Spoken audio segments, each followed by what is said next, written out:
Arkadaşlar birden 20'ye kadar sayacağız. 20 saniyenizi ayıracaksınız ve 20 Kürtçe kelime öğreneceksiniz. Bunlar günlük hayatta en çok kullanılan kelimelerden birer tanesi. Hadi bakalım başlıyoruz.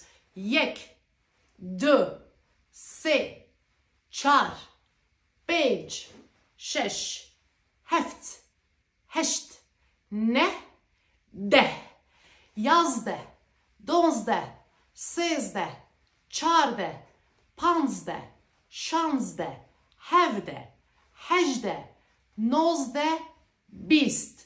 Evet, birden 20'ye kadar Kürtçe saydık. Lütfen siz de videoyu durdura tekrar dinleye beni tekrar ede Kürtçe birden 20'ye kadar hemen saymayı öğrenin. Dersim burada bitti. Kendinize çok iyi bakın.